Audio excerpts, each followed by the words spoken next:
So first of all, I just want to say thank you so much for inviting us along today. It's actually truly inspiring to be here in a room that's got so much energy and to see so many people from different parts of this challenging issue that we're dealing with. And I guess I need to say that first up, 5 years ago, would we have been here? Probably not. But we're so glad, my colleagues and I are here today, that we are here. And it's for us, this is a big challenge, clearly, but we're also turning so much of our attention to it. It's something that's such a real focus, and we absolutely acknowledge more that needs to be done. So, all right, obviously, the world's most recognised brand. We are arguably the world's most successful marketing and distribution company. We're a brand, we're 131 years old. We are still selling the same product that we made 131 years ago. But what has changed is how we sell the product and clearly the environment around us. We know our challenge. We can reach every far-flung corner of the globe, but how can we support every package to have a value and a life beyond its initial use? We have a responsibility to help ensure our impact is a positive one, and we have actions that inspire others and change. So, as the world's biggest non-alcoholic beverage company, we do produce in 200 markets globally. Around the world, we have done a lot around sustainable packaging design and recycling programs, but we know there is still clearly so much more that we need to do.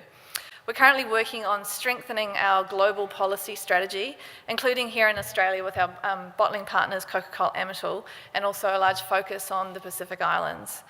We're actively working to develop the best path forward about reducing our footprint and improving our packaging performance, including working with our bottling partners, NGOs, governments and consumers. Our focus and our aspiration is to design, make and manage our packaging footprint in an environmentally responsible way and look to inspire systemic solutions to waste challenges. So how do we achieve this?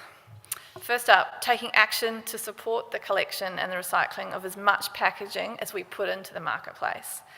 Significantly increasing the amount of recycled materials in our packages. Utilising our powerful brands to inspire consumers to reduce litter. We can't underestimate that. And lastly, and why I'm here today, and I'm going to point to the guy down there, looking at ways that we can advance more sustainable packaging innovations. Innovation has very much been at the heart of our business since the beginning. From 1916, when we first introduced the first refillable bottle, to 1960, when we introduced the first pull can. Packaging innovation means working openly and strategically with suppliers to develop and support sustainable packaging from the start to the finish. It also means sometimes looking outside of our business. We are a big company, but sometimes great ideas aren't actually found inside, but rather by looking at from what other people can bring to our business. In 2013, we invested in 2 startup entrepreneurs and set up our first co-founder team called Red Garage. Last year, we looked to broaden the scope of Red Garage to see how we could throw open this challenge to one of our most relevant business objectives, the circular economy. Shortly, I'm going to introduce my colleague Phill, who leads this work, and I don't want to steal his thunder. Phill does not speak on behalf of Coke. He's not a direct employee. What we draw from him, though, is the startup thinking on how we can develop a much more agile approach to this global challenge. Clearly, we know that there is no silver bullet. This is just one approach, only one approach, that we're committed to making in this investment because we know it's the right thing to do for our business and the world that we share. Thanks so much.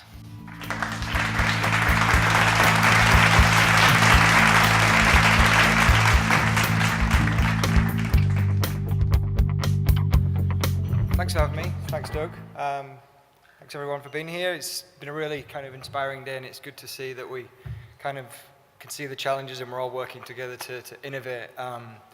So I want to talk about a couple of things today around the innovation model that Coke have kind of engaged me to carry out, as well as the kind of journey I've been on this year and where we're heading to in the future, which is what I'm really excited about. So I was engaged back in February by Coca Cola to tackle a circular economy problem. And George is actually not here today, but he's the director whose budget is funding my startup. And he had a really cool photo the other day in a meeting, and it was an elephant with a gazelle's legs. And he kind of said to me, this is what you need to be. And I was like, what do you mean? He was, well, we're the elephant, we're kind of slow moving and we get where we want, but we're big and powerful. And he kind of said, well, you need to be the gazelle that can move quick, be agile, benefit, from the big corporate, but also push them forward a lot quicker than they're currently able to. So that's kind of how our relationship works. I'm close enough to leverage all the data, the benefits, and the pull and sway that Coca Cola has, but I'm far enough away just to be able to be an entrepreneur and get stuff done, and just innovate and be kind of autonomous, which is what I love doing. So I spent kind of the first half a year in Europe and North America looking at Coke's kind of global challenges and other global business challenges. And a few people have mentioned this today. There seems to be lots of solutions out there. Someone said, why aren't they being scaled? And this is a huge problem globally. And it's not just businesses, but it's also cities. You see something cool, it's like a widget, and it goes viral on Facebook, and it's like, why isn't this everywhere? Why can't I get this? And this got me thinking, well, why is this? And how can we actually accelerate the scalability of these things? And I think part of the problem is that how do you prioritize it? How do you execute it? And then how do you improve financial performance through it? And I don't think we're really set up in big business and corporates to actually think and really allocate task force to that, because you don't simply have the budget for it, which is where I believe entrepreneurs can come in and help out. We all know solutions exist. There's great work with Adidas Parley. The chairs here are made out of Coke bottles and aluminium cans, and they are actually in the Coke office in North Sydney, and they're really cool chairs. TerraCycle's doing great work with the Head & Shoulders, and they've also just released a fairy bottle in the UK made from ocean plastics as well. So there's lots of stuff going on and lots of big businesses getting involved, and it's really encouraging to see.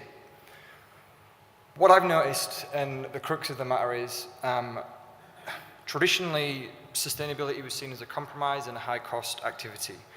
I view it very opposite. I believe that you actually make more money by being sustainable, because sustainability means financial sustainability as well. So you actually save money and be more profitable.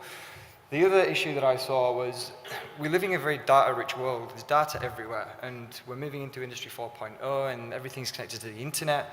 But all this data seems to just sit in silos. And I was like, well, what if we could join all the data up and actually share it amongst people, so we could have free flow of data, free flow of ideas, free flow of information? So this is where my new kind of business idea came from, and we're calling it blockcycle because it's leveraging partly blockchain technology to enable us to open up transparency and trust throughout global supply chains. Essentially what it does, it takes problem data or challenge data, for example, waste from Coca Cola supply chain or waste from society or in cities, and it uses smart algorithms and various new technologies, AI, machine learning, to actually automatically match the problem data to solution data. That could be researchers, innovators, entrepreneurs, some of you guys in this room who can take waste and make beautiful things out of it. But the platform also would be looking at what are the commodity prices, what are the market fluctuations, what are the business rules, what are the priorities for the people who own the data, and it drives these solutions automatically based on preconceived algorithms and business priorities. At that stage, once you've agreed with the problem data and the solution you're going to pursue, it then executes on blockchain, which is distributed ledger technology behind Bitcoin. And this is where most people get confused, because it's kind of, what's Bitcoin got to do with sustainability? All blockchain is, it's distributed ledger technology. So instead of having a central database for all of your data that you need to kind of access, and it can be vulnerable to attack, and you can lose the data, it's distributed and it's immutable. So it's 100% trusted, and no one can mess with it, and it doesn't have a single owner. So this is really, really good when we're working with brands like Coke that want to prove the work that they're doing and the good that it's doing, and we can actually, it's not greenwashing. If it's on the blockchain, then it's there and it's immutable. So this is just one example of one of the projects we've been working with, and this kind of just shows you the kind of siloed, segregated structure of the current supply chains. Different companies, different priorities, all producing the same waste stream throughout the cycle of the supply chain, basically. And then we've got the material processing towards the end, the different types of processing you can do, again, for different values. And then finally, it would turn into a consumer product. What blockcycle does, it draws a line under all of that, extracts the data onto it, and allows us to have visibility of it through the supply chain. So we share. There's the age-old saying, if Coca Cola knew what Coca Cola knew, then they could learn lessons and innovate and be a lot quicker. And it's the same with any global brand like that. So what does this mean to the consumer? And we don't want to talk about operational efficiencies, which will come from things like this, and the actual impact. But this is kind of a consumer facing. We've spoken a lot around we need an end market and we need high value. And I believe that we can create that by changing how consumers react and interact with products. And Bruce mentioned this earlier. He wants to be able to tell you what beach that plastic came from and exactly how far it's traveled and the carbon that's captured. And this is basically what my platform can do. So if we take this cup, for example, this has got an NFC chip in here, so I can scan this cup. And what that will bring up is a dashboard like this. So this will tell me exactly where the cup is from, which number cup it was out of the batch that we made. It will have all the technical information and details in here, which might be important to a waste management company or to a logistics company, so they can calculate weights, what the technical components of the materials are. And then, so this cup here is made from a McDonald's bagging box and a Coca Cola bottle cap from the Coca Cola plant that's been rejected at QR stage. So can we make cups out of this? Well, why not? So we've matched the two together, and we've made actually, it's not too exciting, but it tells a story. But imagine now making beautiful point of sale out of this with marbled effects, so you know that it's trusted, block cycled, and you can scan it. Imagine if you have augmented reality where you could hold your camera up to the cup, and beside it would appear a huge pile of rubbish that went in to make that cup. So it entirely changes the conversation around materials and how we interact with them. So this is kind of the value I see in how we can use new technologies and develop new products. And we are moving into Industry 4.0, where everything will be connected to the internet. There is technology available today that can give every single PET bottle its own digital fingerprint. And it's very cheap, and it's alive now. Augmented reality and virtual reality, how can we add maximum value to something by augmenting the experience that people have with objects? And then, a few people have mentioned around waste offset and plastic offset. What if we could launch a global waste offset cryptocurrency? What if we could do that, and then people could invest in that currency, and that currency could drive innovation on a platform like blockcycle? So if you're a PhD student that has gone onto my platform and seen a waste data source, you can get funding for your solution to tackle that through the cryptocurrency, which a company has to help you offset. So it's a big problem and requires a big solution, and I believe that, I always say my goal is to put myself out of a job. If I can get a platform to do this and be a million of me, then I've succeeded, and I think that that's the right place to go. It's very complex, and it requires multiple stakeholders, and it requires businesses like Coke to open up with their data, because without sharing even the hardest and most challenging sets of data, we're never really going to progress and get where we need to.